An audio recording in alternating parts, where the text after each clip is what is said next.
ते 10% वेगळं आरक्षण दिल्यानंतर सुद्धा तुम्ही त्या आरक्षणाच्या विरोधात आहात. हे असं का? तुमचा मराठा समाजाला विरोध आहे, मराठा समाजाच्या आरक्षणाला विरोध आहे, मराठा समाजातल्या सामान्य माणसाला आरक्षण मिळूच नये ही तुमची भावना, भूमिका आहे. रिझर्वेशन या शब्दाचा अर्थ आर्थिक उन्नती नाही. रिझर्वेशन या शब्दाचा अर्थ लाभाची योजना नाही. रिझर्वेशन म्हणजे गुणवत्तेशी तडजोड नाही. महाराष्ट्रात इतकी सगळी अस्वस्थता आहे, इतकं सगळं महाभारत सगळं सुरू आहे. तुमचा स्टँड काय? तुमच्या पक्षाचा स्टँड का? तुमचा पक्ष दिसतच नाही ह्या सगळ्या. एक GR काढला गेला, त्यांना आज एक प्रकारे आरोपीच्या पिंजऱ्यात उभं केलं. एक GR काढला त्यांनी, ओबीसीतल्या अनेक जाती एका GR वर त्यांनी ओबीसी मध्ये घातल्या. मग त्यावेळी तुम्हाला मराठा समाजाला ओबीसी मध्ये घालण्याची संधी होती. अशा प्रकारची सुद्धा एक मांडणी केली जाते, त्यांच्या विरोधात ती मांडणी केली जाते. शरदचंद्रजी पवार या महाराष्ट्रामधले एकमेव नेते आहेत, देशामधल्या घटक राज्यामधले एकमेव नेते आहेत की या ओबीसीच्या रिझर्वेशनच्या अंमलबजावणीचं श्रेय शरदचंद्रजी पवारांना जातं. आव्हाडांनी आरोप केला की अजितदादा पवार अर्थमंत्री असताना ओबीसींचा निधी रोखायचे, आदिवासींचा निधी रोखायचे. हा आरोप कोणी केला? त्यांच्या सरकारमध्ये असलेल्या मंत्र्यांनी आरोप केला, म्हणजे जितेंद्र आव्हाडांनी आरोप केला. आता ते बाजूला झाल्याच्या नंतर मग आता त्यांच्यासोबत जे ओबीसी नेते ते कोण आहे? छगन भुजबळ आहेत आता त्यांच्या सगळेच नेते. त्याच्याबद्दल ते ब्र काढत नाहीये. सर्वच नेते असं मी म्हणेन. महाज्योतीला निधी देत असताना हात आखडता घेतला जाऊ शकतो. त्याच वेळी सारथीला निधी दिला जात असताना हजारो कोटीचा निधी दिला जातो. 50% क्वांटम कुणीकडं आणि 14-15% क्वांटम कुणीकडं. JNT अ ब क ड प्रवर्गामधली माणसं, त्यांच्या गरिबीचं प्रमाण काय? हा इम्पेरिकल डेटा, हा शाही डाटा रूलर म्हणून, शासक म्हणून, मुख्यमंत्री म्हणून किंवा मंत्रिमंडळ म्हणून जर आमच्या डायसवरती येणार नसेल, महाराष्ट्राची सरासरी जर आमच्या डायसवर येणार नसेल, शिक्षण आणि नोकऱ्यामधलं प्रतिनिधित्व कुणाचं किती आहे हा तौलनिक अभ्यास जर आमच्या डायसवरती येणार नसेल तर मला वाटतं ती न्यायाची भूमिका होणार. मग तुम्ही राजीनामा का दिला? राजीनामा होतात. हा आयोग, या आयोगावर तुम्ही काम करत होतात. या आयोगावर जे कायदेशीर होतं ते करण्याची तुमची जबाबदारी होती. जबाबदारी. राजीनामा का दिला? जबाबदारी होती. मुख्यमंत्र्यांपासून, मंत्रिमंडळांपासून, संबंधित खात्याच्या मंत्र्यांपासून सचिवांपर्यंत या सगळ्यांचा एका ठराविक लिमिटेड कालावधीमध्ये हा सर्वे होणं त्यांना अपेक्षित होतं. आम्ही सांगू त्या पद्धतीनं क्वेश्चनर तुम्ही द्या, आम्ही सांगू त्या पद्धतीनं तुम्ही सर्वे करा. अशा आरोप करताय तुम्ही? निश्चित मी जबाबदारीने आरोप करतोय. मनोज जरांगे पाटील सुद्धा त्यांच्या समाजासाठी, त्यांच्या मागण्यांसाठी मैदानात उभे राहिलेले आहेत. पण तुमच्यासारखे व्यक्ती सातत्यानं असं का म्हणतात? त्यांची लायकी का काढतात? त्यांच्यावर टीका का करतात? काय नेमकं कारण? एकदा गुलाल लावला जातो, एकदा DJ वाजवला जातो, एकदा यशस्वी म्हणून सांगितलं जातं. हे जे काही या महाराष्ट्रामध्ये सुरू आहे हे असंविधानिक आहे. इथली व्यवस्था चॅलेंज करणार आहे, इथल्या शासनास वेठीस धरणार आहे. त्याचबरोबर कायदा आणि सुव्यवस्थेला वेळोवेळी चॅलेंज करणारी भूमिका जरांगे पाटलांच्या तोंडून येते. म्हणून मी त्यांना त्या गोष्टी, त्या शब्दात पण मोर्चे झाले. त्या मोर्चामध्ये इथला ओबीसी सुद्धा सहभागी होता. ना कुठल्या नेत्यानं त्यांच्यावरती टीका केली, ना कार्यकर्त्यांनी टीका केली, ना त्यांच्या आंदोलनाला विरोध केला. ज्यावेळी ओबीसी मधूनच रिझर्वेशन आणि ज्यावेळी ओबीसीच्या नेत्यांना टार्गेट केलं गेलं त्यावेळी ओबीसीनी सुद्धा स्वतःचं अनालिसिस करायला सुरुवात केली. जरांगे पाटील आणि त्यांचे कार्यकर्ते आणि त्यांचे फॉलोअर्स यांना फक्त या महाराष्ट्राच्या समाज व्यवस्थेमधलं, पंचायत राजमधलं रिझर्वेशन त्यांच्या दृष्टिकोनातून टार्गेट आहे. शिक्षण आणि नोकऱ्यामध्ये प्रायव्हेटायझेशन झालंय. आपण 2023-24 सालामध्ये राहतो आहोत, मराठा समाजामधले आहेत. आणि मग चिलिंग प्लांट असतील, साखर कारखानदारी असेल आणि या महाराष्ट्रामधलं शासन, नोकऱ्या, शिक्षण संस्था या सर्वांमध्ये रिझर्वेशन कशासाठी? रिझर्वेशन प्रतिनिधित्वासाठी. रिझर्वेशन गरिबी हटावचा प्रोग्राम नाही. रिझर्वेशन लाभाची योजना नाही. रिझर्वेशन रेशनचं दुकान अजिबात नाही. रिझर्वेशन म्हणजे प्रतिनिधित्व आहे. ज्या कायद्याच्या सभागृहामध्ये तुमचा कायदा लिहिला जातो, इम्प्लिमेंट केला जातो, त्या कायद्याच्या सभागृहामध्ये या महाराष्ट्राच्या विधानसभेमध्ये जर ओबीसीच्या लोकसंख्येच्या प्रमाणामध्ये जर ओबीसीचं नेतृत्व असतं, प्रतिनिधित्व असतं, तर आत्ताचं सरकार, जे शासक कुठल्याही पक्षाचे असोत, जे निर्णय घेत आहेत ते निर्णय निश्चित घेतले गेले नसते. जरांगे पाटील आज त्यांच्या स्टेजवरून म्हणताय हे सरकार आम्हाला धोका देत आहे, हे सरकार आमच्यासाठी काही करत नाही, हे सरकार असं आहे. सरकारच्या विरोधी त्यांनी भूमिका पूर्णपणे घेतलेली आहे. तुम्ही म्हणताय सरकार त्यांच्यासाठी पायघड्या करतंय, सरकार त्यांना पायघड्या घालतंय, त्यांच्यासाठी मदत करत. या महाराष्ट्रामधली जेवढी सरकारं आहे ते सरकार फॅक्ट आणि फॅक्च्युअलपासून दूर पडतात. त्याचं कारण असं आहे, देशाला स्वातंत्र्य मिळाल्यापासून आजपर्यंत इथं कास्ट सेन्सस होत नाही, इथं इम्पेरिकल डेटा कलेक्ट होत नाही. नमस्कार, मी विलास बडे. न्यूज 18 लोकमतच्या या विशेष कार्यक्रमात आपल्या सगळ्यांचं स्वागत. मंडळी, संपूर्ण महाराष्ट्र आज आरक्षणाच्या विविध आंदोलनांनी धगधगतोय. आज प्रत्येक समाजाच्या मनात अस्वस्थता आहे, प्रत्येक समाज आज रस्त्यावर आहे असं म्हटलं तर वावगं ठरणार नाही. महाराष्ट्रामध्ये ओबीसी विरुद्ध मराठा अशा प्रकारचा संघर्ष करण्याचा काही जणांचा प्रयत्न सुद्धा आहे. हे सगळं महाराष्ट्र जवळून पाहतोय. पण या सगळ्या पार्श्वभूमीवरती ओबीसींची नेमकी भूमिका काय आहे, ओबीसींच्या मनातली नेमकी अस्वस्थता काय आहे, ओबीसींची चिंता काय आहे, या सगळ्या प्रश्नांच्या बद्दल बोलण्यासाठी आज आपल्यासोबत खास पाहुणे आहेत. आज आपल्यासोबत आहेत ओबीसींचा जो मागास आयोग आहे किंवा राज्यातला मागास आयोग आहे, त्या मागास आयोगाचे माजी सदस्य, त्याचबरोबर उबाठा गटाचे नेते प्रवक्ते सुद्धा आहेत ते, आणि त्याचबरोबर ओबीसींचे नेते म्हणून सुद्धा त्यांची ओळख आहे. लक्ष्मण हाके, प्राध्यापक लक्ष्मण हाके, मला वाटतं आपण असं म्हणूया, आपल्यासोबत आहे. लक्ष्मणजी, स्वागत आहे तुमचं. धन्यवाद. सुरुवातीला सांगतो, माझे प्रश्न आज अतिशय टोकदार असणार आहेत, कारण त्याची उत्तर सुद्धा तिकडे तितकीच टोकदार तुमच्याकडून येणार आहेत, याच्यात मला कुठलीही शंका नाही आहे. माझा थेट सवाल आहे, मराठा आरक्षण काल 10% जाहीर झालं. ते आरक्षण जाहीर होण्याच्या आधी तुम्ही म्हणत होतात की मराठा समाजाला ओबीसी मधून आरक्षण देऊ नका. ठीक आहे, तुमची ओबीसींची ही मागणी होती की ओबीसींमधून आरक्षण देता कामा नये. ती मागणी मान्य केली आणि वेगळं आरक्षण 10% दिलं गेलं. ते 10% वेगळं आरक्षण दिल्यानंतर सुद्धा तुम्ही त्या आरक्षणाच्या विरोधात आहात. हे असं का? तुमचा मराठा समाजाला विरोध आहे, मराठा समाजाच्या आरक्षणाला विरोध आहे, मराठा समाजातल्या सामान्य माणसाला आरक्षण मिळूच नये ही तुमची भावना, भूमिका आहे का? खरं तर या महाराष्ट्रामधल्या सर्व 12 करोड जनतेचं दायित्व असणाऱ्या मुख्यमंत्र्यांना आणि तमाम महाराष्ट्राच्या वेगवेगळ्या पक्षाच्या प्रमुखांना, सामाजिक विचारवंतांना, तज्ज्ञांना माझा असा सवाल आहे की महाराष्ट्र हे असं एक राज्य आहे की हे राज्य पुरोगामी महाराष्ट्र म्हणून ओळखलं जातं. फुले शाहू आंबेडकरांच्या विचाराचं म्हणजेच समतेचं तत्त्व डोळ्यासमोर ठेवून चालणारं महाराष्ट्र म्हणून इतर घटक राज्याच्या तुलनेमध्ये महाराष्ट्राची ओळख आहे. आणि मग या परिस्थितीमध्ये आरक्षण हे का दिलं गेलंय, कशासाठी दिलं गेलंय, कुणाला दिलं गेलंय, याच्या मागं खूप मोठी व्यापक भूमिका फुले शाहू आंबेडकर या आपल्या महामानवांची राहिलेली आहे.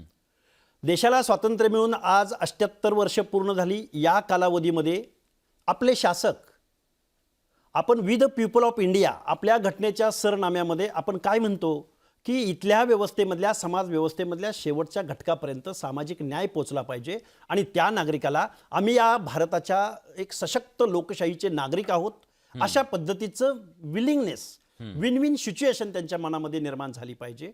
आणि गेल्या हजारो वर्षाच्या स्पॅनमध्ये ज्या घटकांना, ज्या समूहांना, मी व्यक्ती बोलत नाही, जात बोलत नाही, समूहांना या समाज व्यवस्थेनं मानवतेची भूमिका नाकारली, त्यांना गावगाड्यातलं समाज व्यवस्थेतलं दुय्यम नागरिकत्व दिलं, दुय्यम वागणूक दिली, त्यांना शारीरिक श्रमाची कामं करायला लावली, स्वच्छतेची कामं करायला लावली. मग त्यामध्ये SC schedule caste, ST schedule tribes, OBC other backward classes, VJNT, SBC मुस्लिम समाजामधले OBC, या सगळ्या लोकांना सामाजिक न्यायासाठी रिझर्वेशन दिलं गेलंय. रिझर्वेशन या शब्दाचा अर्थ आर्थिक उन्नती नाही, रिझर्वेशन या शब्दाचा अर्थ लाभाची योजना नाही, रिझर्वेशन म्हणजे गुणवत्तेशी तडजोड नाही, तर मानवतेच्या दृष्टिकोनातून या सर्व वर्गाला सिव्हिलायझेशनच्या प्रक्रियेमध्ये आणणं, त्यांना समानतेची वागणूक देणं, एका लाईनवरती आणणं, हा उद्देश आरक्षणाचा आहे. मान्य, आरक्षणाचा हा उद्देश आहे. तुम्हाला वाटतं याच्यामध्ये मराठा समाज बसत नाही? निश्चित, कारण मराठा समाजाकडे पाहण्याचा दृष्टिकोन माझा असा आहे, गेल्या शेकडो वर्षाचा स्पॅन ज्यावेळी या महाराष्ट्रापुरता विचार करायचा झालं, तर महाराष्ट्रामधलं राजकारण, महाराष्ट्रामधलं समाजकारण, महाराष्ट्रामधलं एक जी प्रेस्टिजियस व्यवस्था आहे, या व्यवस्थेमध्ये मराठा समाज हा रूलर म्हणून राहिलेला आहे, शासक म्हणून राहिलेला आहे. किती टक्के?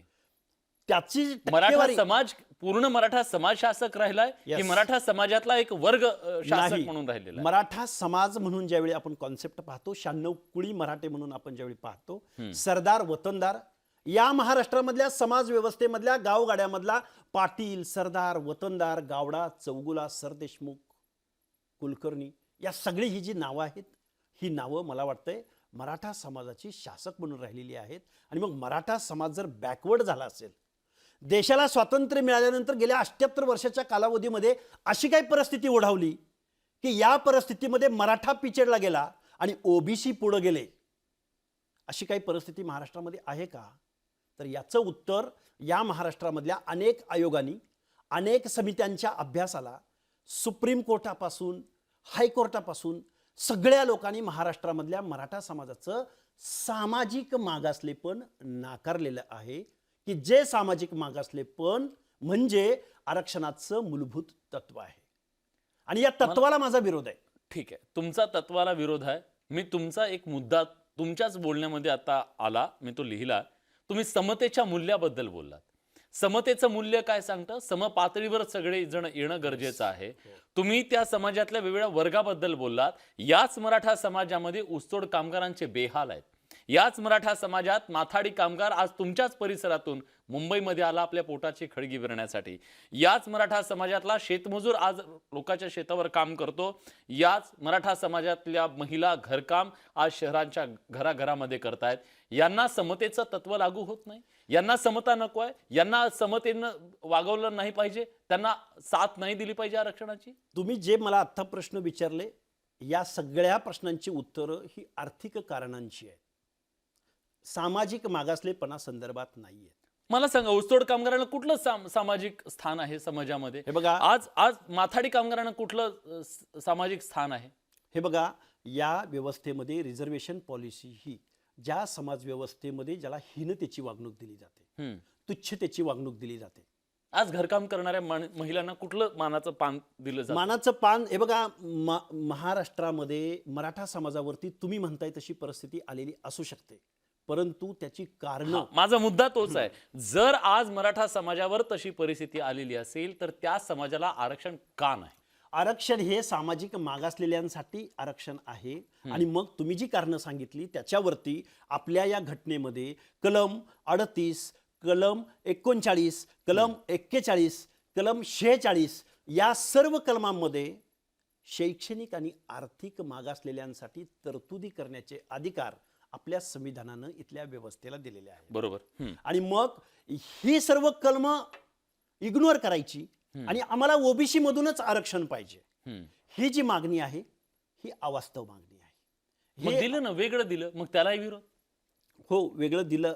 वेगळं जरी तुम्ही ते रिझर्वेशन दिलेलं असलं तरी ते रिझर्वेशन शैक्षणिक आणि सामाजिक मागासलेपण, सामाजिक मागासलेपण आणि शैक्षणिक मागासलेपण, दोन्ही मागासलेपण हे सर्कमस्टन्सेसमध्ये आल्याशिवाय हे रिझर्वेशन होऊ शकत नाही. फक्त सामाजिक मागास असूनही चालणार नाही आणि शैक्षणिक आणि नोकऱ्यामध्ये मागास असूनही चालणार नाही. ज्यावेळी ह्या दोन्ही गोष्टीवरती तुम्ही चालतात त्याचवेळी तुम्हाला हे सामाजिक मागासलेपण प्रूव्ह होतं आणि आरक्षणाच्या पॉलिसीमध्ये तुम्ही येतात. मनोज जरांगे यांचं सध्याचं आंदोलन सुरू आहे. मनोज जरांगे, त्यांना मराठा समाजाला आता 10% आरक्षण दिलं. ते टिकेल की नाही याच्याबद्दलचा संभ्रम अनेकांच्या मनात आहे, कारण 2 वेळा ते टिकलेलं नाही म्हणून एक वेगळ्या संशयाची भावना अनेकांच्या मनात आहे. आणि मनोज जरांगे म्हणतायत की आम्हाला ओबीसीतूनच आरक्षण दिलं पाहिजे. आज मराठा समाजाची लोकसंख्या 32% आहे. 32% समाज जर 19% आला तर काय परिस्थिती निर्माण होऊ शकते? तुम्हाला वाटतं का की ओबीसीमधल्या आणि मराठा समाजातल्या सुद्धा लोकांवरती याचा अन्याय होईल म्हणून तुमचा विरोध आहे, की मराठा समाज म्हणून विरोध आहे? विरोध नेमका कशाला आहे? ओबीसी, विजेएनटी, एसबीसी यांचा क्वांटम माझ्या माहितीप्रमाणे 50 ते 60% दरम्यानचा आहे. आणि याच्यामध्ये जाती उपजातीसह 492 जाती आहेत. आणि मग ह्या 492 जाती कोण मायक्रो आहेत, कोण मेजर आहेत, काही जातींचे पॉकेट्स आहेत. माळी, धनगर, वंजारी, लिंगायत वगैरे, तेली यांचे काही ठिकाणी पॉकेट्स आहेत. परंतु जो मायक्रो घटक आहे, ज्याला पंचायत राजमध्ये रिझर्वेशन दिलं गेलं आहे, आणि मग हे पंचायत, ग्रामपंचायत, पंचायत समिती, जिल्हा परिषद, नगर परिषद, नगरपालिका, महानगरपालिका, आत्ता इथं यांचा 1994 पासून इम्प्लिमेंट झाल्यापासून कुठंतरी एखादा नगरसेवक, कुठंतरी एखादा नगराध्यक्ष, कुठंतरी एखादा महापौर, एखादा सभापती दिसतोय. आणि सामाजिक प्रतिनिधित्वासाठी जे रिझर्वेशन दिलं गेलं आहे त्यांच्या तुलनेमध्ये जर मराठा कम्युनिटी जर ओबीसीमध्ये आली की ज्या मराठा समाजाचं प्रतिनिधित्व शिक्षणामधलं असेल, नोकऱ्यामधलं असेल, पंचायत राजमधला असेल, राज्याच्या कायद्याच्या सभागृहामधला असेल, वरिष्ठ सभागृहामधला असेल, देशाच्या संसदेमधला असेल, देशाच्या वरिष्ठ सभागृहामधला असेल, किंवा महाराष्ट्राच्या मुख्यमंत्री पदावरील असेल, किंवा DCC बँका असतील, चिलिंग प्लांट असतील, साखर कारखानदारी असेल, कोऑपरेटिव्ह सेक्टर असेल, या सर्व सेक्टरमध्ये मराठा कम्युनिटीची तुम्ही जी काही पर्सेंटेज सांगितलं, या पर्सेंटेजपेक्षा 2 पट 3 पट प्रतिनिधित्व आहे. आणि मग एवढं प्रतिनिधित्व असल्यानंतर लॉ मेकिंग आणि लॉ इम्प्लिमेंटेशन ही सर्व प्रोसेस तुमच्या हातामध्ये असल्यानंतर तुम्ही मागास कसे? आणि मग जर कोण त्यामधून जर आर्थिकदृष्ट्या मागास राहिले असतील तर त्याला जबाबदार कोण? आणि म्हणून मग जरांगे पाटलांच्या भूमिकेला आमचा विरोध आहे. परिस्थिती असू शकते गरीब, असू शकतात ऊसतोड कामगार, असू शकतात माथाडी कामगार, पण त्याच वेळी या महाराष्ट्रामधल्या OBC, VJNT, SBC मधल्या लोकांची परिस्थिती काय आहे? म्हणून आत्ताच्या सुक्रे समितीनं जो अहवाल तयार केला हा फक्त मराठा आणि ओपन कम्युनिटीचा केला. एक त्याला तुमचा विरोध आहे? विरोध आहे. का विरोध आहे? स्टेट बॅकवर्ड कमिशनचा मेंबर म्हणून हा. ज्यावेळी एखाद्या कम्युनिटीचं सामाजिक मागासलेपण तपासण्यासंदर्भात शासनाचा TOR आम्हाला प्राप्त होतो किंवा मागासलेपण तपासा असं सांगितलं जातं, त्यावेळी आमची एक मेथडॉलॉजी, संविधानिक तत्व आहेत की महाराष्ट्राच्या सरासरीच्या, not only open, not only Maratha community, महाराष्ट्रामधल्या टोटल कम्युनिटीची एज्युकेशनची सरासरी, महाराष्ट्रामधल्या टोटल कम्युनिटीचं महिलांचं शारीरिक श्रमाचं प्रमाण, महिलांचा एज्युकेशनमधला कट ऑफ, टेक्निकल एज्युकेशन घेतात का, त्यांच्या आरोग्याच्या समस्या काय आहेत, त्यांच्याकडे पाहण्याचा दृष्टिकोन काय आहे, याची एक महाराष्ट्राची सरासरी काढली पाहिजे. नॉट ओनली मराठा आणि नॉट ओनली ओपन. जर मराठा समाजामधली काही लोक ही ऊसतोड कामगार म्हणून काम करत असतील किंवा धुनी भांड्याचं काम करत असतील, त्यावेळी या महाराष्ट्रामधल्या VJNT अ, ब, क, ड प्रवर्गामधली माणसं, त्यांच्या गरिबीचं प्रमाण काय असेल? हा इम्पेरिकल डेटा, हा शाही डाटा रूलर म्हणून, शासक म्हणून, मुख्यमंत्री म्हणून किंवा मंत्रिमंडळ म्हणून जर आमच्या डायसवरती येणार नसेल, महाराष्ट्राची सरासरी जर आमच्या डायसवर येणार नसेल, शिक्षण आणि नोकऱ्यामधलं प्रतिनिधित्व कुणाचं किती आहे हा तौलनिक अभ्यास जर आमच्या डायसवरती येणार नसेल, तर मला वाटतं ती न्यायाची भूमिका होणार नाही. मग तुम्ही राजीनामा का दिला? राजीनामा तुम्ही होतात हा आयोग, या आयोगावर तुम्ही काम करत होतात, या आयोगावर जे कायदेशीर होतं ते करण्याची तुमची जबाबदारी होती. येस, जबाबदारी. मग तुम्ही राजीनामा का दिला? येस, जबाबदारी होती. मुख्यमंत्र्यांचा TOR प्राप्त झाल्यानंतर माझ्या आयोगाचे अध्यक्ष निवृत्त न्यायाधीश आनंदराव निरगुडे यांच्यासह आमच्या मेजर आयोगामधल्या सदस्यांनी ही भूमिका घेतली होती की महाराष्ट्रामधला एंटायर सर्वे झाला पाहिजे. मराठा समाजामध्ये गरिबी असू शकते, मराठा समाजामध्ये 20 एकराची जमीन 2 एकरावर आलेली असू शकते, पण माझ्या VJNT मधला कुडमुड्या जोशी, मेडंग्या जोशी, माझ्या गावगाड्यामधल्या गुन्हेगार जमाती, माझ्या गावगाड्यामधले बेरड रामोशी, माझ्या गावगाड्यामधला माळी साळी कोळी तेली हटकर धनगर सनगर वंजारी लोणारी, गावगाड्यामधला परीट गुरव घडशी, गावगाड्यामधला बेरड रामोशी, गावगाड्यामधला नाभिक सुतार लोहार कुंभार, गावगाड्यामधल्या मुस्लिम समाजामधले OBC SBC मधले लोक, कोळी समाजामधला पान कोळी, सोन कोळी, जे समुद्र किनाऱ्यावरती काम करतात, शारीरिक श्रमाचं काम करतात, या लोकांचं गरिबीचं प्रमाण तुम्ही ठरवणार आहात की नाही? त्यांच्या गरिबाची व्याख्या काय आहे हे तुम्ही पाहणार आहात की नाही? फक्त मराठा कम्युनिटी मधल्या मुख्यमंत्र्यांचा दबाव होता, निश्चित होता. म्हणून आम्ही हा आग्रह धरला, एंटायर महाराष्ट्राचा सोशो इकॉनॉमिकल सर्वे झाला पाहिजे. हे काम लेंदी आहे, हे लिटरेचर तपासलं पाहिजे. सामाजिक मागासलेपणाचा समजा 100 गुणांचं ज्यावेळी आपण गुणांकन करतो त्यावेळी संविधान असं सांगतं, सोशल बॅकवर्डनेसचा पॅरामीटर्स असे सांगतात की पहिले 50 गुण दोज आर सोशली बॅकवर्ड, त्यानंतरचे 25 गुण त्या बॅकवर्डनेसपणामुळं शिक्षण आणि नोकऱ्याच्या एंट्री पॉईंटवरती काय परिणाम झाला, आणि त्या सामाजिक मागासलेपणामुळं शिक्षण आणि नोकऱ्यावरती झालेला परिणाम आणि त्या 75 गुणांचा त्यांच्या आर्थिक उन्नती अवनतीवरती झालेला परिणाम, हे सगळं आहे. मग ह्या सगळ्या गोष्टी तुम्ही तिथे राहून करू शकत होतो. आम्ही तो आग्रह धरला होता. आणि मग इथल्या शासनाला हे आपलं ऐकत नाहीत. कोण शासन म्हणजे कोण? शासन म्हणजे शासन करते मुख्यमंत्र्यांपासून, मंत्रिमंडळांपासून, संबंधित खात्याच्या मंत्र्यांपासून सचिवांपर्यंत, या सगळ्यांचा एका ठराविक लिमिटेड कालावधीमध्ये हा सर्वे होणं त्यांना अपेक्षित होतं. आम्ही सांगू त्या पद्धतीनं क्वेश्चनर तुम्ही द्या, आम्ही सांगू त्या पद्धतीनं तुम्ही सर्वे करा. हा गंभीर आरोप करताय तुम्ही. निश्चित मी जबाबदारीने आरोप करतोय. आम्ही ज्यावेळी आम्ही आग्रह धरणं, हे बघा, आयोगाला TOR देणं हे शासनाचं काम आहे निश्चित. Yes, I respected that. त्याचबरोबर आयोगाच्या निवडी करणं हेही शासनाचं काम आहे. पण एकदा तुम्ही TOR दिल्यानंतर ते काम कशा पद्धतीनं झालं पाहिजे हे ठरवण्याचा अधिकार हा त्या आयोगाचा आहे, त्या आयोगाच्या अध्यक्षांचा आहे. म्हणजे आधी ठरलं होतं मराठा समाजाला आरक्षण द्यायचंय, असाच हेतू या महाराष्ट्रातल्या शासकांचा होता. आणि आम्ही ज्यावेळी एंटायर सर्वेचा आग्रह धरला, आम्ही ज्यावेळी निपक्ष पद्धतीनं काम करण्याचा आम्ही आग्रह धरला, त्यावेळी आम्हाला शो कॉज नोटिसा काढल्या गेल्या. आणि शो कॉज नोटिसा काढल्यानंतर ज्यावेळी एखाद्या स्टेट बॅकवर्ड कमिशनच्या मेंबरला ज्यावेळी तुम्हाला काढायचं असतं त्यावेळी त्यांना पुरेसा वेळ द्यावा लागतो, त्यांचं म्हणणं ऐकावं लागतं. त्याच वेळी तुम्ही त्या संविधानिक आयोगावरच्या एखाद्या सदस्याला तुम्ही कमी करू शकता. परंतु आम्हाला नोटिशीला उत्तर द्यायला सुद्धा माझ्यासाठी एकच दिवस उरलेला होता. ठीक आहे. एक तुमची ह्या सगळ्या प्रक्रियेमधली भूमिका आम्ही वेगवेगळ्या माध्यमातून ऐकलेली आहे. सोशल मीडियाच्या माध्यमातून असेल, वेगवेगळ्या सभांच्या माध्यमातून ऐकली. तुम्ही सुद्धा तुमच्या समाजासाठी म्हणा किंवा तुमच्या वेगवेगळ्या भूमिकांसाठी तुम्ही आतापर्यंत बोलत आलेला आहात, त्याच्यासाठी उभं राहिलात.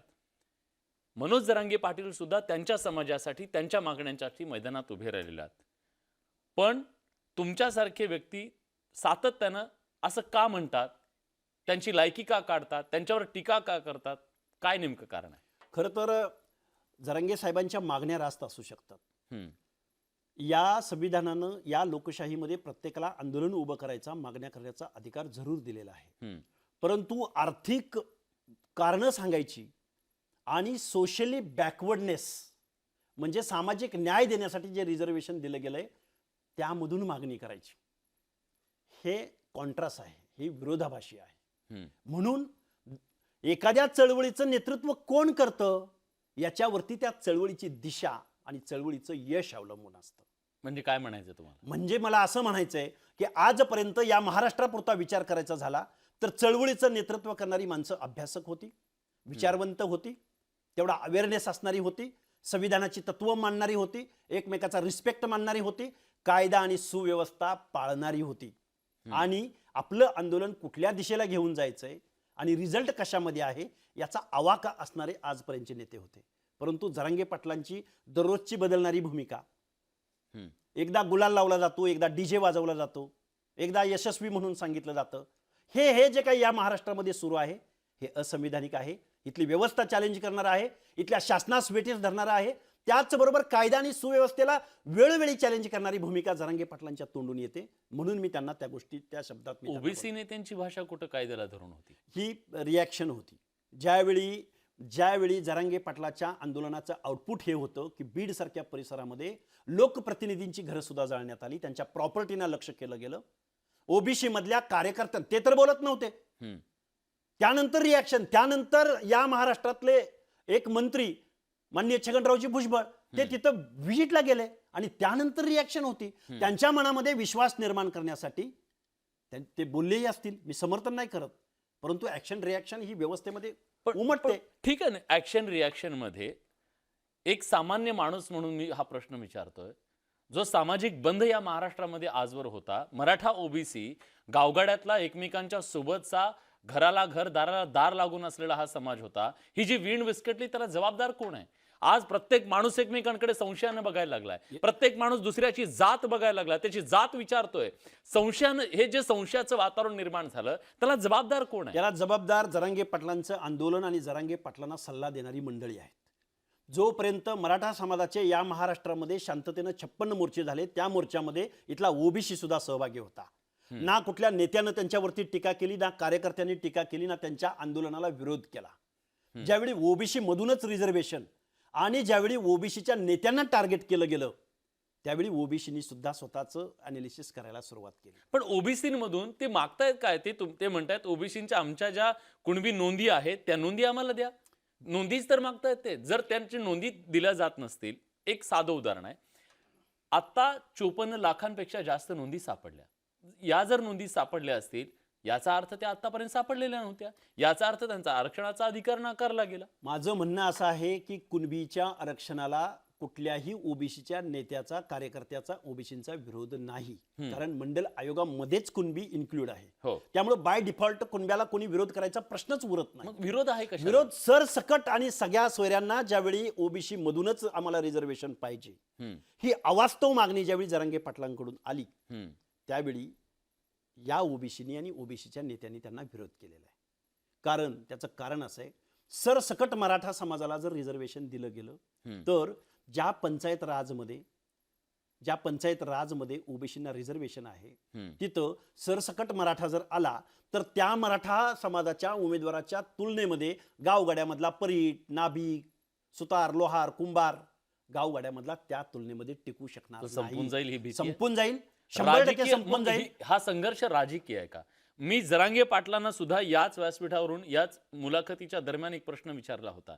ओबीसींच्या मनात जी आज अस्वस्थता आहे, भावना आहे, राजकीय आपलं जे अस्तित्व आहे ते धोक्यात येईल ही भीती ओबीसींच्या मनात आहे, तुम्हाला वाटतं त्याच्यासाठी हा विरोध आहे? निश्चित जरांगे पाटील आणि त्यांचे कार्यकर्ते आणि त्यांचे फॉलोअर्स यांना फक्त या महाराष्ट्राच्या समाज व्यवस्थेमधलं पंचायत राजमधलं रिझर्वेशन त्यांच्या दृष्टिकोनातून टार्गेट आहे. शिक्षण आणि नोकऱ्यामध्ये प्रायव्हेटायझेशन झालंय.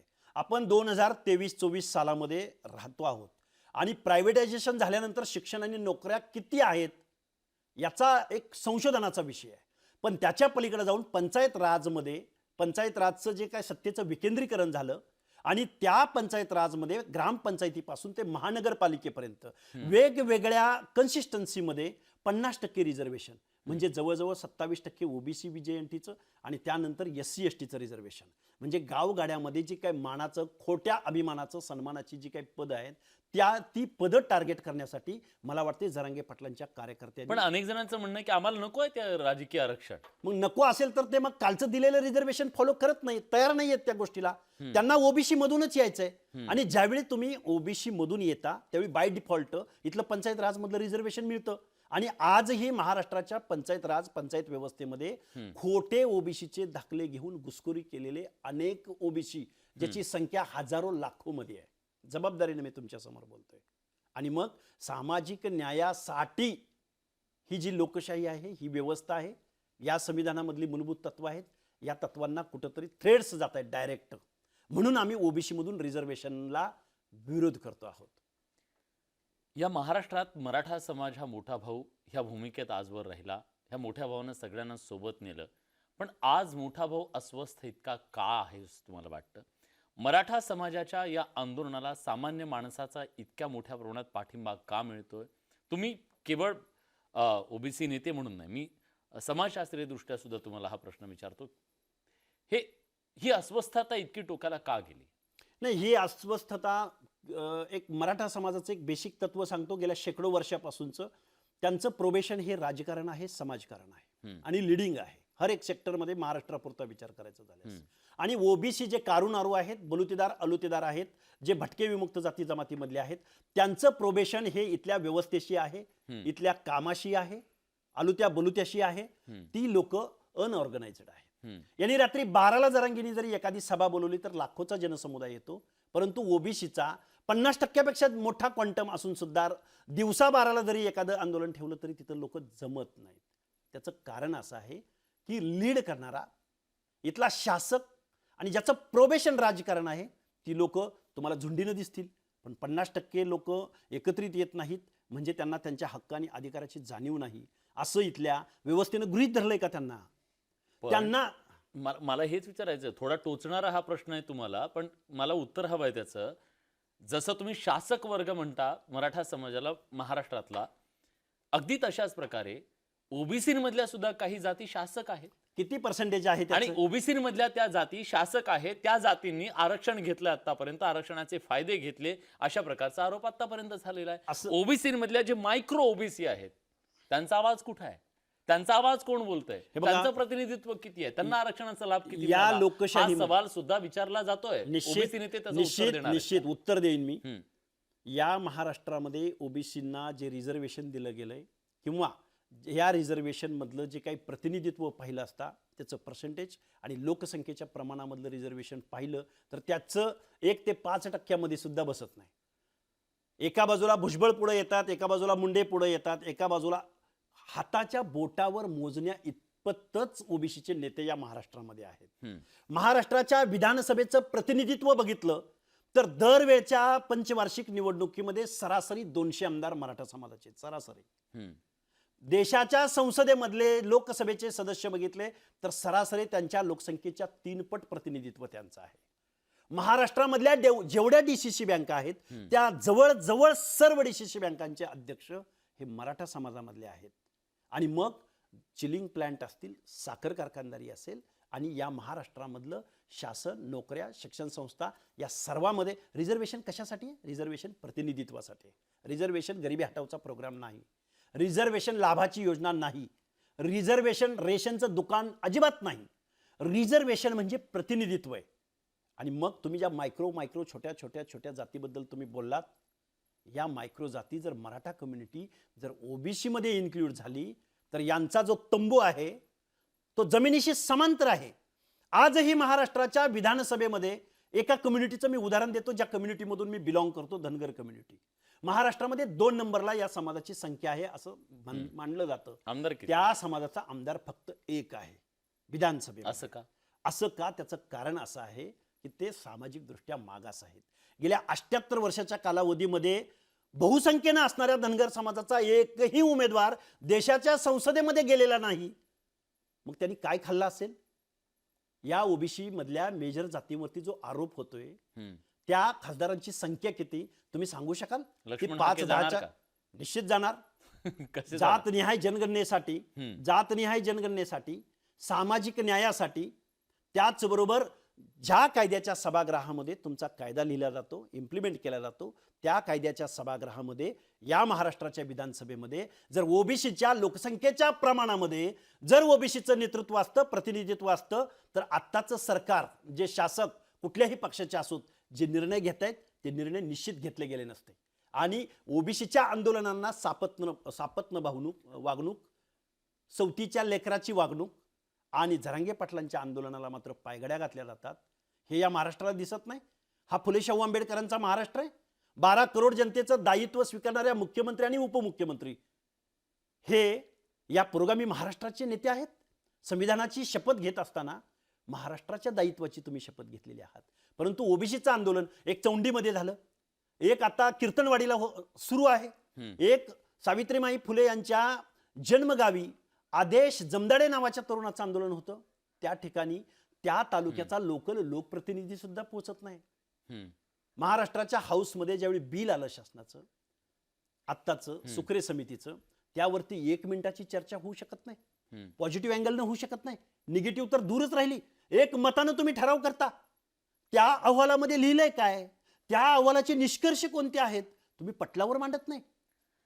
लक्ष्मणजी, महाराष्ट्राच्या जनतेला हे कळायलाच मार्ग नाही. आता जरांगे पाटील आज त्यांच्या स्टेजवरून म्हणतायत हे सरकार आम्हाला धोका देत आहे, हे सरकार आमच्यासाठी काही करत नाही, हे सरकार असं आहे. सरकारच्या विरोधी त्यांनी भूमिका पूर्णपणे घेतलेली आहे.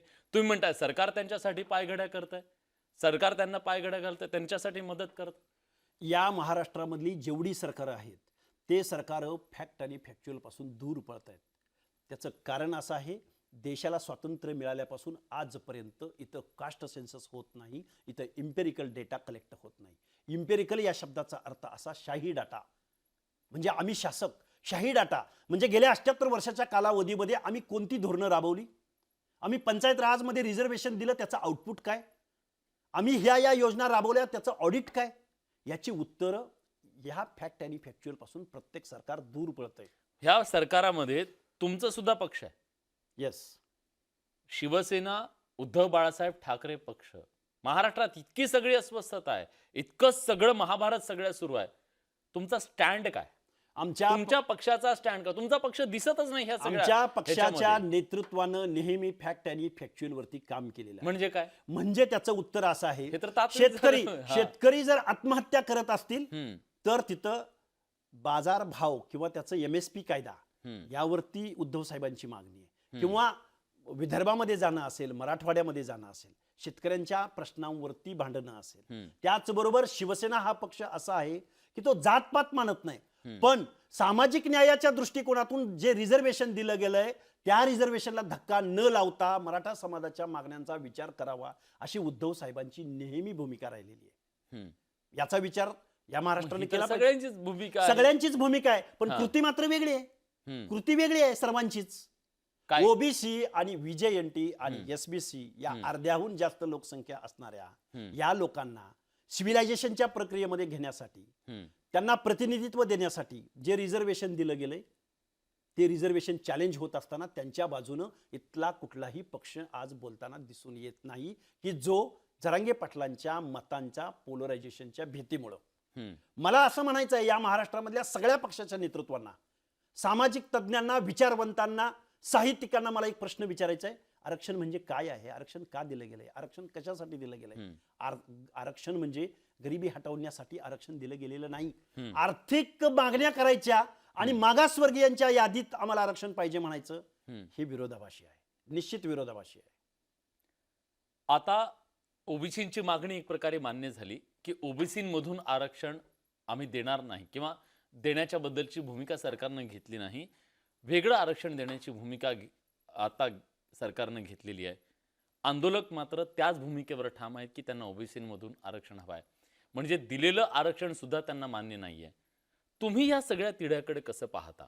माझं जरांगे पाटलांना एकच म्हणणं आहे. जरांगे पाटील नेहमी म्हणतात की आमची लोक गरीब झाली, आमच्या लोकांवरती वाईट वेळ आली. त्याच वेळी ते कुणाला जबाबदार धरतात तर ओबीसी रिझर्वेशनला जबाबदार धरतात. ते रिझर्वेशन, त्या रिझर्वेशनमध्ये आम्ही गेलो तर आमची सुधारणा होईल असा त्यांचा समज आहे. परंतु महाराष्ट्राची आजपर्यंत जेवढी बजेटरी अधिवेशनं झाली, जेवढी बजेट झाली दरवर्षाची, त्या बजेटमध्ये महाराष्ट्रामधल्या अर्ध्याहून जास्त लोकसंख्येला त्यांच्या सामाजिक न्यायाच्या योजना राबवण्यासाठी 0.4%, 0.5%, 0.6% बजेटरी तरतूद आहे. म्हणजे 1%च्या आत अर्ध्याहून जास्त लोकसंख्या असणाऱ्या या क्वांटमसाठी पुरं 1% बजेटरी तरतूद महाराष्ट्राच्या बजेटमध्ये असू शकत नाही. आणि मग जर अशी परिस्थिती असेल तर मग जरांगे पाटील ओबीसी मध्ये येऊन काय करणार आहेत? दुसरी बाजू, जरांगे पाटील नेहमी म्हणतात की ओबीसी मधल्या काही जातीने हे सगळं ओरबाडून खाल्लंय, आमच्या हक्काचं खाल्लंय. 1% सुद्धा जर बजेटरी तरतूद नसेल तर या ओबीसीनी काय खाल्लं असेल? म्हणून या महाराष्ट्रामध्ये, या देशामध्ये कास्ट सेन्सस होणं अपेक्षित आहे. Empirical data collect. मला प्रश्न पडला, किती छान डेटा तुम्ही सांगितला. 1% पैसा मिळाला ओबीसींना आतापर्यंत. 1%, तोही कशासाठी? मॅट्रिकोत्तर शिष्यवृत्ती, आश्रमशाळा आणि कुठेतरी महामंडळ आहेत त्यांना 5, 10 कोटी, 20 कोटी बरोबर बजेट. जर 1% इथं पैसा मिळालेला असेल तर किमान 0.5% आंदोलन तरी झाली पाहिजे होती ना. मग ओबीसीचे नेते जे आज इतक्या मोठ्या सभा घेत आहेत, आम्हाला 1% का दिला गेला, आम्हाला आमचे 99% कुठं गेले, हा सवाल विचारत ओबीसी रस्त्यावर येताना का दिसले नाहीत? कारण त्यांचं महाराष्ट्राच्या विधानसभेमधलं जिथं तिजोरी आहे, ज्या तिजोरीच्या चाव्या अर्थमंत्र्यांकडे असतात, मुख्यमंत्र्यांकडे असतात, तिथलं प्रतिनिधित्व हे ओबीसीचं नगण्य प्रतिनिधित्व आहे. आणि जे पण प्रतिनिधित्व आहे ते त्या पक्षाच्या अजेंड्यावरती काम करतंय. त्या पक्षाचा अजेंडा जो असेल त्या पद्धतीनं वागतंय. म्हणजे भुजबळांकडे तुमचा रोख, सगळ्यांकडे, भुजबळांकडे. आता काही दिवसांपूर्वी आव्हाडांनी आरोप केला की अजितदादा पवार अर्थमंत्री असताना ओबीसींचा निधी रोखायचे, आदिवासींचा निधी रोखायचे. हा आरोप कोणी केला? त्यांच्या सरकारमध्ये असलेल्या मंत्र्यांनी आरोप केला, म्हणजे जितेंद्र आव्हाडांनी आरोप केला. आता ते बाजूला झाल्याच्या नंतर मग आता त्यांच्यासोबत जे ओबीसी नेते ते कोण आहेत? छगन भुजबळ आहेत आता त्यांच्या सगळेच नेते. त्याच्याबद्दल ते ब्र काढत नाहीये. सर्वच नेते असं मी म्हणेन. महाज्योतीला निधी देत असताना हात आकडता घेतला जाऊ शकतो. त्याच वेळी सारथीला निधी दिला जात असताना हजारो कोटीचा निधी दिला जातो. 50%चा क्वांटम कुणीकडं आणि 14-15% क्वांटम कुणीकडं. कुणबी हा ओबीसी मध्ये इन्क्लूड होतो. आणि जर मग मराठापासून कुणबी जर वगळला तर 14-15-16% पुढे मराठा कम्युनिटीची संख्या जात नाही. तिकडे हजारो कोटीचा निधी दिला जातो आणि अर्ध्याहून जास्त लोकसंख्या असलेल्या लोकांसाठी 100-500 कोटी रुपयाचा निधी सुद्धा मिळत नाही. ही दुजाभावाची वागणूक नाही ओबीसींच्या बरोबर या महाराष्ट्रामधले. म्हणून मी तुम्हाला मगापासून सांगतोय की या महाराष्ट्राच्या विधानसभेमध्ये म्हणजे जे राज्यकर्ते असतात, जे रुलर असतात, जे शासक असतात, ते मागास असू शकत नाहीत. ज्यांच्याकडे 200 कारखाने असतात, ज्यांच्याकडे शेकडो शिक्षण संस्था असतात, ज्यांच्याकडे शेकडो चिलिंग प्लांट असतात, ज्यांच्याकडे गावगाड्यातली समाज व्यवस्थेमधली उपजाऊ जमीन असते, ती लोक सामाजिकदृष्ट्या मागास कसे? हे मी म्हणत नाही, हे सुप्रीम कोर्टानं 500-600 पानाच्या जजमेंटमध्ये प्रत्येक गोष्टीवरती ॲनालिसिस केलेलं आहे. त्याकडं मराठा समाजातले विचारवंत तज्ज्ञ मंडळी आणि जरांगे पाटलांना मार्गदर्शन करणारी मंडळी त्या सुप्रीम कोर्टाच्या जजमेंटकडं जो केस लॉ आहे त्याच्याकडे पाहताना दिसून येत नाही. आता तुमची मुलाखत पाहिल्यानंतर तर मला वाटतं की महाराष्ट्रातल्या सगळ्यांना प्रश्न पडेल की ओबीसींकडे काहीच नाहीये Yes. आणि मराठा समाजाकडे आज सगळ्या गोष्टी उपलब्ध आहेत, सरकार त्यांच्यासाठी उपलब्ध करते. उदाहरण देतो. जरांगे पाटलांची मुलाखत जर मी पूर्ण करतो, जरांगे पाटलांची मुलाखत घेतल्यानंतर किंवा त्यांच्या रोजच्या बाईट ऐकल्यानंतर वाटतं की आमची लेकरं बाळं आज उपाशी आहेत, आमच्या ताटात काहीच नाही, आम्ही उपाशी आहोत, असं ते सांगतायत. वस्तुस्थिती काय आहे नेमकी? वस्तुस्थिती अशी आहे की जरांगे पाटील एकीकडे गरिबांचं आणि गरजवंतांचा लढा म्हणतात आणि दुसरीकडे म्हणतात की सरसकट मराठ्यांना रिझर्वेशन मिळालं पाहिजे. म्हणजे जरांगे पाटलांना असं म्हणायचं आहे का विखे पाटलांना पण मिळालं पाहिजे, जयंत पाटलांना पण मिळालं पाहिजे? मी नावं घेतो डायरेक्ट की जे कायम कायम रिपीट अगेन अँड अगेन इथल्या व्यवस्थेमध्ये आहेत. पवार असतील, मोहिते पाटील असतील, कोल्हे असतील, वळसे पाटील असतील, सरसकट म्हणजे ह्या लोकांना पण रिझर्वेशन मिळावं अशी जरांगेंची मागणी आहे का? आणि मग जर हे सरसकट जर मिळणार असेल तर मग गरजवंतांना न्याय भेटेल का? गरजवंतांना ती संधी उपलब्ध होईल का? म्हणून मी जरांगेंच्या नेहमी त्यांच्या भूमिकेवर मी नेहमी त्यांची अवकात काढतो साध्या सोप्या भाषेमध्ये, कारण हे खूप सिरियस आहे. सरसकट म्हणायचं आणि गरजवंत म्हणायचं आणि सरसकटांना मागायचं. गरीब असू शकतात ना, त्याच्यासाठी वेगळ्या तरतुदी आपल्या संविधानात आहेत ना. एक उदाहरण सांगतो प्रतिनिधित्वाचं. सांगली, फक्त सांगली जिल्हा आपण घेतला तर त्या सांगली जिल्ह्यामध्ये 8 विधानसभेचे प्रतिनिधी आहेत, म्हणजे 8 आमदार आहेत. त्या 8 आमदारापैकी 6 आमदार हे मराठा समाजाचे आहेत, 1 आमदार SC मधून येतो आणि 1 आमदार ब्राह्मण समाजामधून येतो. तसंच उदाहरण सोलापूर जिल्ह्याचं, म्हणजे अशा अनेक जिल्ह्यांचं मी तुम्हाला उदाहरण सांगू शकतो. जर मग एका 8 विधानसभेच्या प्रतिनिधीपैकी 6 प्रतिनिधी जर मराठा समाजाचे असतील तर तिथल्या व्यवस्थेवर वर्चस्व कोणाचं? पण त्यांचा राग आहे ना, ते म्हणतायत ना की ह्यांनी आमचं वाटोळं केलं, जे समाजाचे कारभारी होते त्यांनीच आमचं वाटोळं केलं. येस, बरोबर आहे. असं ते म्हणतायत ना. पण मग ते सरसकट मागणी करतायत, सगळ्या सोयऱ्यांची मागणी करतायत. सरसकट या शब्दाचं डेफिनेशन ठरवावी शासनानं. सरसकट म्हणजे गरजवंत असं जरांगेंना म्हणायचं का? त्यांना कळलं का आरक्षण म्हणजे काय, आपण काय मागणी करतो आहोत, कुठून मागणी करतो आहोत? आता सध्या गरिबांचा आणि गरजवंतांची डेफिनेशन आपण करायची म्हटलं तर या देशाचे पंतप्रधान नरेंद्र मोदी यांनी EWS इकॉनॉमिकल वीकर सेक्शनचा 10% रिझर्वेशन दिलंय. आणि मग हे 10% रिझर्वेशन का फॉलो करत नाहीत जरांगे पाटील? जे गरिबांसाठी आहे, जे गरजवंतांसाठी आहे, जे घटनेमध्ये दुरुस्ती करून दिलंय, जे कधीही चॅलेंज होणार नाही, ते रिझर्वेशन का नको आहे? आणि मग ते रिझर्वेशन जर सोडलं, तुम्ही ओबीसी मध्ये आलात तर ते 10%ला ते मुकणार आहेत.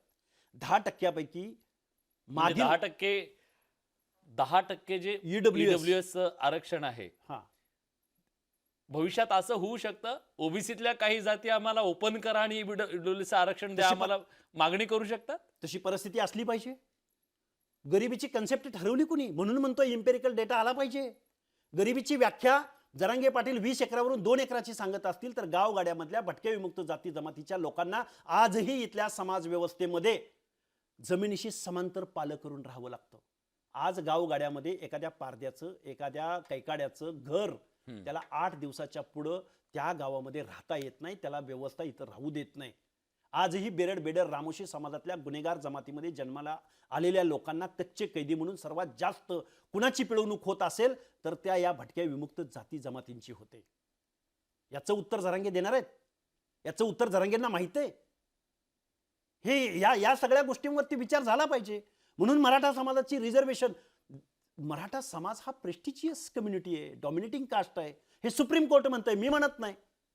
आणि मग यावरती विचार इथले तज्ज्ञ, विचारवंत, इथले लोकनेते, या महाराष्ट्राचं नेतृत्व करणारी मंडळी, मुख्यमंत्री पदावर राहिलेली मंडळी या इम्पेरिकल डेटापासून पळ का काढतायत? फॅक्ट आणि फॅक्च्युअलवरती का काम करत नाहीयेत? शरद पवार का गप्प आहेत, तुम्हाला काय वाटतं?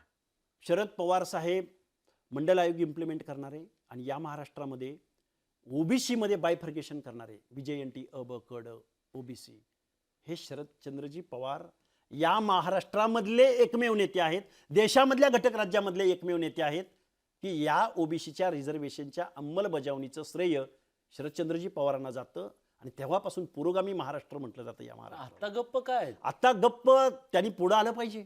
त्यांनी ओबीसी विजयंती 50-60% क्वांटम आरक्षण का दिलं गेलंय, कशासाठी दिलं गेलंय? कारण त्यांचा प्रभाव आहे इथल्या व्यवस्थेवरती, महाराष्ट्रावरती. एक GR काढला गेला, त्यांना आज एक प्रकारे आरोपीच्या पिंजऱ्यात उभं केलं. एक GR काढला त्यांनी, ओबीसीतल्या अनेक जाती एका GR वर त्यांनी ओबीसी मध्ये घातल्या. मग त्यावेळी तुम्हाला मराठा समाजाला ओबीसी मध्ये घालण्याची संधी होती.